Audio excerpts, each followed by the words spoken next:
दर्शकबिन अहिले हामी बाँके जिल्लाको पूर्वी भूभाग ओगटेको राप्ती सोनारी गाउँपालिका अथवा एउटा सुन्दर नगरी परिसरमा छौँ। आजको भिडियोको विशेष के छ भन्दा मनसुन सुरु भइसकेको छ। वर्षाका कारण थुप्रै ठाउँमा बाढी पहिरोले थुप्रै धनजनको क्षतिको विवरण आइरहेको छ। हामीले सुनिरहेका छौँ, देखिरहेका छौँ। आज हामी विशेष त यसै विषयमा रहेर राप्ती सोनारी गाउँपालिकामा पुगेका थियौँ। राप्ती सोनारी गाउँपालिका त्यसै पनि यहाँ राप्ती नदी बग्ने गर्छ र यहाँका बस्तीहरू प्राय तटीय क्षेत्रमा छन्। यहाँ वर्षेनी डुबान पर्ने गर्छ, वर्षेनी थुप्रै धनजनको क्षति हुने गर्छ। यो वर्ष भने यस गाउँपालिकाले के कस्ता सुरक्षा नीतिहरू अपनाउनेछ त आफ्ना जनतालाई सुरक्षित राख्नको निमित्त, अथवा भनौँ यस गाउँपालिकाले के कस्ता पूर्व तयारीहरू गरिरहेको छ त। आउनुहोस्, आज हामी ती विषयमा लिएर यस गाउँपालिकाका अध्यक्षज्यू श्री लाउराम थारज्यूसँग हामीले केही सोधपुछ गरेका छौँ। आउनुहोस्, हामीलाई अन्त्यसम्म हेरेर साथ दिनुहोला। दर्शकबिन, यो राप्ती सोनारी गाउँपालिकाको मूल गेट रहेको छ। आउनुहोस्, हामी प्रवेश गरौँ। सबैभन्दा पहिले हामी चाहिँ स्थानीय आपतकालीन कार्य सञ्चालन केन्द्रतर्फ लाग्नेछौँ।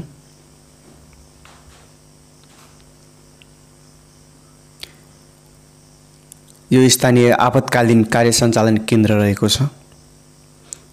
यो हेर्नुहोस्, राप्ती सोनारी गाउँपालिकाका स्थानीय आपतकालीन कार्य सञ्चालन केन्द्रको सञ्चार संयन्त्र हेर्नुहोस्। यो सामग्रीहरू, यस गाउँपालिकाले खरिद गरेका सम्पूर्ण सामग्रीहरू हेर्नुहोस्।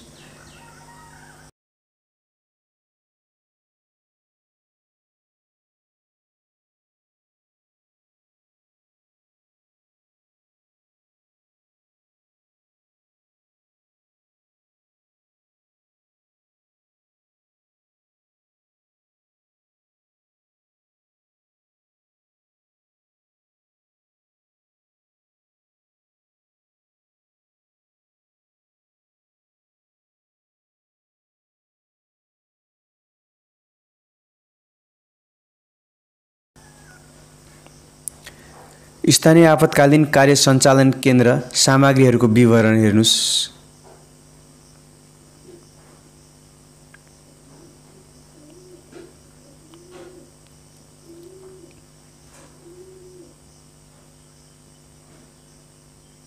त्यसपछि हामी लाग्छौँ राप्ती सोनारी गाउँपालिका अध्यक्षज्यूको कार्यकक्षतर्फ। अध्यक्षज्यू, वाइटी मिडिया नेपालमा यहाँलाई स्वागत छ। धन्यवाद। हामी विषय वस्तुतर्फ नै प्रवेश गर्छौँ।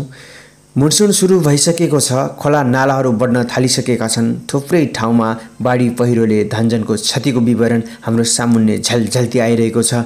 यहाँलाई पनि थाहा छ, तपाईँको गाउँपालिका झन् एउटा राप्ती नदीको किनारमा छ। प्राय बस्तीहरू सबै तटीय क्षेत्रमा नै छन्। वर्षेनी डुबान हुने गर्छ। यो वर्ष भने तपाईँहरूले के कस्ता पूर्व तयारीहरू गर्नुभएको छ? आफ्ना जनतालाई सुरक्षित गर्नको निमित्त के कस्ता सुरक्षा नीतिहरू अपनाउनु हुनेछ? के कस्तो तयारी छ? त्यो विषयमा चाहिँ हामीलाई थोरै भनिदिनुहोस् न। धन्यवाद। राप्ती सोनारी गाउँपालिकाले हामीले यो वर्ष मात्रै नभएर हामी जनप्रतिनिधि आइसकेपछि हामी राप्ती नदी अथवा चाहिँ हाम्रो यो राप्ती क्षेत्र कस्तो भयो भने दुईटा क्षेत्र छ, एउटा वारी एउटा पारी, बीचमा चाहिँ राप्ती नदी छ। हामी निर्वाचित भएकै वर्षमा चाहिँ एकदमै ठुलो बाढी आयो र हामीहरूलाई त्यस बेला चाहिँ एकदमै त्यो व्यवस्थापन गर्न हम्मे पर्यो। त्यसपछि हामीले आफै पनि गाउँपालिकाको तर्फबाट हामीले बजेट छुट्यायौँ र बजेट छुट्याइसकेपछि त्यसपछि त्यो विपदका निमित्त बजेट जुन छुट्याएको छ हामीले कन्टिन्यू गरिरहेको अवस्था चाहिँ छ। र बजेट मात्रै नभएर हामीले चाहिने सामग्रीहरू पनि किनेका छौँ। जस्तै अब 3टा चाहिँ हामीले बोर्ड किनेका छौँ, त्यसपछि लाइफ ज्याकेट किनेका छौँ। यो सानो सानो सामानहरू 43 प्रकारको सामान चाहिँ हामीले किनेका छौँ। र त्यति मात्रै नभएर हाम्रो गाउँपालिकामा यो आगो पनि लाग्छ अनि बाढी पनि आउँछ भनेर हामीले विपदका अन्य खाद्यान्न त हामीले चाहिँ खरिद गरेनौँ, तर चाहिँ भाँडाकुरी, तिरपालहरू, यो चाहिँ कपडाहरू यस्तो पनि हामीले व्यवस्थापन गऱ्यौँ। यसको 300 पिस चाहिँ हामीले 300 घरधुरीको सङ्ख्यामा गऱ्यौँ। त्यसपछि एउटा संस्थाले फेरि पनि हामीलाई समथिङ 100 को हाराहारीमा चाहिँ दिएको थियो। हामीसँग लगभग 400-500 को हाराहारीमा हाम्रो चाहिँ सेटहरू भयो, जसमध्येमा हामीले नरेनापुर गाउँपालिकालाई पनि आगो लागेको बेलामा हामीले सपोर्ट गऱ्यौँ। र त्यस्तै गरी यो वर्ष पनि हामीले अब यो मनसुन सुरु भएको अवस्था चाहिँ छ। अब यहाँ कस्तो छ भने एउटा राम्रो पक्ष पनि छ, अर्को कुरा यो बाढी आयो भने अलिकति जोखिम अवस्था पनि छ। विभिन्न गाउँहरू अनि राप्ती नदीको छेउमा भएको अवस्था र चाहिँ त्यो चाहिँ डुबान पर्ने अवस्था चाहिँ छ। त्यसकारणले हामीले केही तयारी वडामा पनि छ भने केही तयारी गाउँपालिकाको तयारी गाउँपालिका स्तरीय पनि तयारी भएको छ। हामीले सर्वप्रथम त हामीले विपद व्यवस्थापनका लागि चाहिँ हामीले अफिसै खडा गरेका छौँ। हामीले फोकल पर्सन तोकेका छौँ। त्यसपछि चाहिँ विभिन्न संस्थाले सहयोग गर्ने क्रममा उहाँहरूसँग चाहिँ हामीले समन्वय गरेका छौँ। त्यसपछि राप्ती सोनारी स्तरीय एउटा चाहिँ विपद व्यवस्थापन समितिहरू छ र यो समितिले पनि एकदमै चलायमान बनाउनु पनि पर्छ र चाहिँ भइरहेको पनि छ। अनि त्यसपछि चाहिँ रेड क्रस भयो अनि अन्य सङ्घ संस्थाले पनि तालिम दिएको अवस्थाहरू छ। त्यसले गर्दा अब यो मलाई लाग्छ यो कुनै तालिम अथवा कुनै सिप सिक्ने हो भने म कस बेला प्रयोग गर्न पाउनुपर्छ, म कस बेला प्रयोग गर्ने भन्ने चाहिँ हुन्छ। जस्तै उदाहरणको लागि ड्राइभरले एउटा व्यक्तिले कुनै ड्राइभिङ सिक्यो भने म गाडी कस बेला पाउँछु चलाउन भनेर चाहिँ कसरी छुन पाउने भनेर, किनभने त्यो ड्राइभरसँग त गाडी त हुँदैन। त्यसकारणले अब त्यो सिक्नका लागि चलाउनका लागि एकदमै चाहिँ तत्पर अवस्था हुन्छ। र यो विपदको अवस्था कस्तो छ भने हामीले जुन तालिम दिएका छौँ सकेसम्म चाहिँ तालिम गरिसकेपछि पनि उहाँहरूको सिप चाहिँ युज गर्न नपरोस्, किनभने दुःखको बेला गर्नुपर्छ, विपद आएको अवस्थामा गर्नुपर्छ भन्ने हामी सबैजनालाई थाहा छ। त्यसकारणले हामीले आफ्नो तयारी चाहिँ छ। तर कस्तो छ भने कतिपय कुराहरू गाउँपालिकाको आर्थिक होला अथवा चाहिँ यो जुन चाहिँ तालिम प्राप्त व्यक्तित्वहरू हुनुहुन्छ, जनशक्तिको अभाव हुन सक्छ। त्योभन्दा हाम्रो क्षमताभन्दा चाहिँ बढी पनि चाहिँ हुन सक्छ। त्यसकारणले हामी एकदमै क्लियर छौँ। जति ठुलो बाढी आए पनि जति विपद आए पनि हामी समाधान गर्न सक्छौँ भन्नुभन्दा पनि हामीले न्यूनीकरण गर्न सक्छौँ। हाम्रो चाहिँ केही तयारीहरू छ। त्यसकारणले अब यो दुई किसिमको एउटा त जिल्ला विपद व्यवस्थापनले चाहिँ पनि चाहिँ निर्देशन गरेको ल आफ्नो वडामा, आफ्नो गाउँमा, टोलमा, आफ्नो गाउँपालिकामा तयारी गर्नुहोस् भन्ने किसिमको एउटा चाहिँ जिल्ला स्तरीय बैठक हुन्छ भने भइ पनि सक्यो हिजो भर्खरै। र अर्को कुरा गाउँपालिका स्तरको पनि हामी भोलि नै पर्सि फेरि पनि हामी चाहिँ यो विपद व्यवस्थापन समितिको चाहिँ हामीले बैठक बस्दैछौँ। अर्को कुरा अब यो हामीले विपद भन्ने बित्तिकै हामीले चाहिँ खोला नालालाई मात्रै सम्झिन्छौँ। तर त्यति मात्रै नभएर जस्तै अब अहिलेको अवस्था जस्तै अब कोभिडको चाहिँ लहर जुन दोस्रो लहर जुन आयो यो चाहिँ एकदमै दुःखद घटनाहरू पनि भयो। र यसैका जुन चाहिँ गाउँपालिकाले आफ्नो बलबुता क्षमता अनुसार जुन चाहिँ यो आफ्नो गाउँपालिकाको जनतालाई बचाउनलाई आफूले जुन मेहनत गर्यो, बजेट खर्च्यो अथवा चाहिँ व्यवस्थापन गर्यो, यसको विषयमा पनि हामी यो विपद व्यवस्थापनले बैठक बस्यो भने दुईटा कुरा। एउटा त चाहिँ कोभिड-19 को चाहिँ यो समीक्षाका कुराहरू रह्यो। अर्को कुरा चाहिँ अब यो गाउँपालिका विपद व्यवस्थापन समिति जुन छ आगामी दिनका लागि चाहिँ हामीसँग यो चिज छ। अब चाहिँ हामीले अझै के तयारी गर्नुपर्छ त्यस्ता कुराहरू पनि हामी सेयरिङ गर्छौँ भनेर हामीले यो आज 1 गते 3 गतेको हामी चाहिँ तयारी गरेका छौँ। अब यो बैठक बस्यो भने अब के चिज अझै चाहिँ थप हुन सक्छ त्यो पछिका कुराहरू रह्यो। त्यसकारणले हाम्रो मलाई लाग्छ हामीलाई अहिले पनि जति पटक विपद आउँछ र हामीलाई पनि के सहज भएको छ भने हामी प्रत्येक वर्ष चाहिँ यो विपदको बजेट चाहिँ हामीले छुट्याएको बढी छुट्याएको अवस्था चाहिँ हुन्छ। र अर्को कुरा त के पनि हुन्छ भने हामीसँग यो दुईटा कुरा हामीले अघि पछि विपदको जस्तै अब तपाईको कहीं चाहिँ व्यक्ति बाढीमा डुबेर ज्यान गयो या रुखबाट खसेर गयो पानीमा डुबेर ज्यान गयो अथवा बाघले बसले अथवा कहीं चाहिँ त्यस्तो विपद आइलागेको बेला कसैको ज्यान गयो भने हामीले चाहिँ त्यो क्रिया खर्च 20,000 रुपैयाँ पनि दिने गरेका छौं। र अहिले यो कोभिडको मा पनि ज्यान गुमाएकालाई पनि हामीले 20,000 चाहिँ बजेट दिएको अवस्था चाहिँ छ यो क्रिया खर्च। र अर्को कुरा जो चाहिँ पोजिटिभ हुनु भएको छ उहाँहरूले चाहिँ विभिन्न किसिमले जस्तै अब औषधि त त्यति चाहिँ खरिद गर्नु परेन अथवा चाहिँ कसैको त्यो भा पनि होला फरक फरक किसिमको रोग फरक फरक किसिमको एउटा चाहिँ सोच भएर अनि आफ्नो बजेट ज्यान बचाउनलाई पनि विभिन्न किसिमले बजेट खर्चेको अवस्था चाहिँ हुन्छ। हामीले चाहिँ घर घर त्यो रकम पुर्याउन नसके पनि हामीले के गरेका छौं भने जस्तै हाम्रो चाहिँ अहिलेसम्मको 375 जना चाहिँ हाम्रो पोजिटिभ भएका छन् र चाहिँ अहिले हामीले चाहिँ तिनीहरूलाई पनि हामीले एक पर व्यक्तिलाई चाहिँ 5,000 दिइरहेको अवस्था चाहिँ छ पोजिटिभ भएकोलाई। त्यसकारणले हाम्रो चाहिँ बजेट यो विपदमा निकै नै खर्चिलो भइरहेको अवस्था छ खर्च भइरहेको अवस्था छ।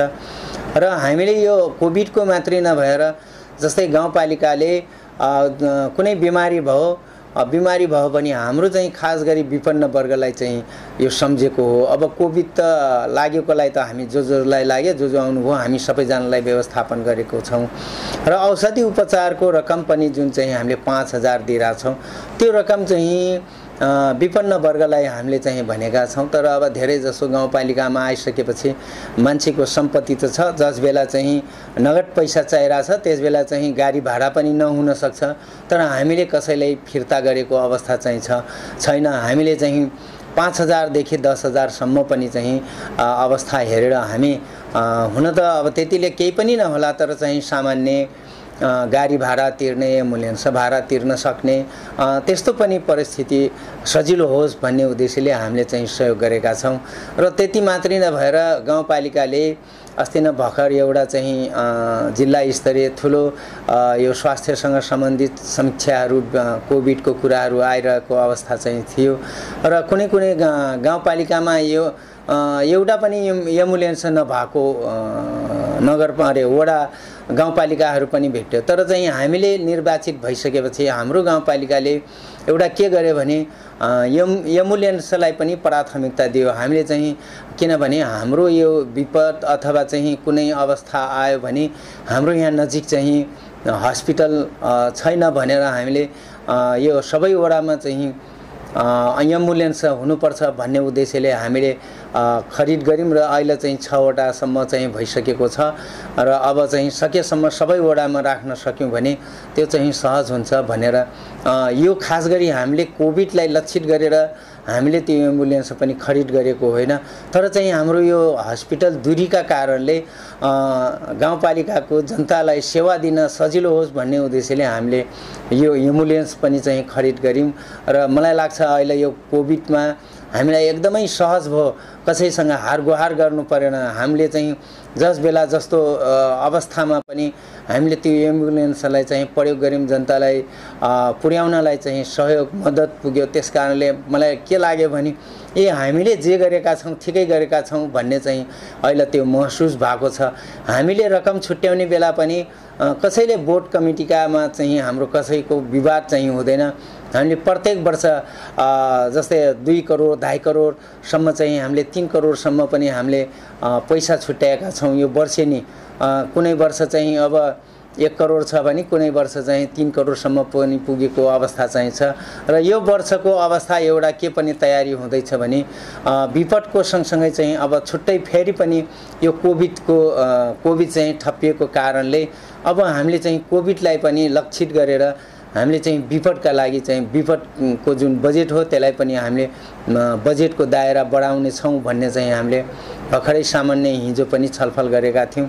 त्यसकारणले विपदको कुरा गरिरहँदा हाम्रो गाउँपालिकामा एकदमै जोखिम चाहिँ छ, तर चाहिँ हामीलाई के अप्ठ्यारो भएको छैन भने हामीले चाहिँ आफ्नो खुट्टामा आफै उभिया जस्तै हामीले आफ्नो बजेट आफै व्यवस्थापन गरेका कारण परेको अवस्थामा चाहिँ हामीले सहज तरिकाले हामी तारेको अवस्था चाहिँ छ। त्यसकारणले यो गाउँपालिकाले यस्तो तयारी गर्दैछ, अब गरिसकेको छ भनेर अब त्यो यो विपद आउने क्रममा पनि यस्तो कुरा गरिरहँदा चाहिँ अब नआओस् हैन, सबैजनाको तर्फबाट यो चाहिँ प्रार्थना अथवा चाहिँ जाओस्, किनभने यो विपद भन्ने चिज सबैजनालाई थाहा छ। यो दुःखलाई चाहिँ सकेसम्म गाउँपालिकालाई दुःख नपरोस् भन्ने चाहिँ भन्न चाहन्छु। अनि अध्यक्षज्यू, यो धेरैको जिज्ञासा पनि छ, बाढी पूर्व सूचना भनेर कुसुममा छ एउटा, त्यसपछि अन्यत्र ठाउँमा पनि छ, यो चाहिँ कतिको चुस्त दुरुस्त छ? पहिलाको र अहिलेको त्यो चाहिँ अलिकति चेन्ज गर्न जरुरी छ जस्तो लाग्छ। खास गरी के छ भने त्यो सूचना जुन छ, त्यो सूचनाले पहिलो वर्ष एकदमै राम्रो काम गर्यो हामी जब जनप्रतिनिधि आयौँ। अहिले चाहिँ कस्तो भयो भने त्यो जुन चाहिँ कुसुमको जुन सूचना दिने जुन मेसिन हो अथवा चाहिँ राप्ती नदीको तपाईको त्यो सतह जुन छ अलिकति त्यो फरक भइसकेको छ। पहिला चाहिँ त्यो राप्ती नदी गहिरो थियो, त्यसबेला चाहिँ जस्तै अब त्यसको चाहिँ 6-7 उसमा पुग्यो भने यहाँ चाहिँ जोखिम हुन्छ है भन्ने चाहिँ हुन्थ्यो भने गएको वर्ष कस्तो भयो भने 6-7 पुगिगयो, यहाँ चाहिँ साइरन बजिरहेछ तर गाउँमा कुनै असर परेन। त्यसकारणले यो चाहिँ अलिकति पुरानो भयो। अब त्यो राप्तीको बहाव अथवा चाहिँ जुन चाहिँ पहिला गहिरो थियो अहिले चाहिँ माथि भएको छ, त्यसलाई पनि अलिकति चाहिँ त्यो मेसिनले हो या चाहिँ कुनै प्राविधिक हो त्यसमा अलिकति त्यसको चाहिँ फेरि रिभ्यू हुन जरुरी छ जस्तो लाग्छ। किनभने साइरन बजिरहेछ त्यहाँ चाहिँ गाउँमा कुनै असर छैन, अनि त्यो राप्ती नदी पनि जस्ताको तस्तै छ, खासै ठुलो पनि छैन। त्यसकारणले यो अब चाहिँ फेरि पहिला चाहिँ कस्तो थियो भने साइरन एकदमै सही टाइममा अथवा चाहिँ साइरन बजेकै कारणले पनि धेरैजनाको ज्यान चाहिँ बाँच्नलाई सफल भयो र अहिले चाहिँ यो साइरनले त अब ठग्ने भयो कि के हो भने जस्तै चाहिँ अहिले चाहिँ भएको छ। त्यसलाई अब सच्चिन जरुरी छ। अब त्यो प्राविधिकको हिसाबले हामीलाई त के थाहा छ, तर चाहिँ उहाँ सबैजनालाई थाहा छ यो कुरालाई चाहिँ अबको समय परिस्थिति अनुसार त्यो मेसिनलाई पनि इक्विपमेन्टलाई पनि चेन्ज गरेर हुन्छ के गरेर हुन्छ त्यो अनुसार फेरि पनि त्यसको व्यवस्थापन गर्नुपर्छ भन्ने मलाई लाग्छ। अन्तमा आम राप्ती सोनारी वासीलाई के अपिल गर्न चाहनुहुन्छ? सर्वप्रथम त यो बारी पीडित जुन बारीको अवस्था जुन हुन्छ कतिपय कुराहरू दुई किसिमको हुन्छ। एउटा त प्रकृतिले आफै जोखिम न्यूत्याउँछ, अर्को चाहिँ आफै पनि त्यो अप्राकृतिक भनौँ न, जस्तै तपाईको खोलामा घर बनाउने अथवा चाहिँ माटो थुपार्ने अथवा चाहिँ पानी थुनिदिने, जबसम्म थुनिएको छ तबसम्म त ठिक छ, तर चाहिँ एकैपटक फुट्यो भने फेरि चाहिँ नोक्सान हुन्छ। त्यसकारणले यस्ता कुरालाई चाहिँ सबैजनाले आफ्नो ठाउँमा नाली होस् अथवा चाहिँ कुनै बाटाघाटाहरू होस् त्यस्तो कुरालाई हामीले चाहिँ सरसफाइ गर्ने अथवा चाहिँ त्यसको पानी मुहानलाई चाहिँ जस्तो परिस्थिति थियो त्यसैमा चाहिँ हामीले त्यसलाई चाहिँ जान दियौँ भने त्यति असर नपर्ला। किनभने एउटाले थुनिदियो पानी, अर्को कोहा जान्छ, अर्कोले थुन्यो अर्को कोहा जान्छ, त्यसपछि त्यो डम्पिङ हुँदै जान्छ, पछि चाहिँ त्यसले चाहिँ ठुलो क्षति गर्छ। त्यसकारणले यस्तो कुरा पनि प्रत्येक गाउँ टोलवासीहरूले पनि यस्ता कुरा सोच्न जरुरी छ। केही कुराहरू त अप्रत्यक्ष पनि हुन्छ, तर कतिपय कुराहरू आफ्नै कारणले पनि यस्ता घटनाहरू हुन्छन्। यी कुराहरूलाई चाहिँ ध्यान दिन जरुरी छ जस्तो मलाई लाग्छ। अध्यक्षज्यू, यो समयका लागि धेरै धेरै धन्यवाद। धन्यवाद।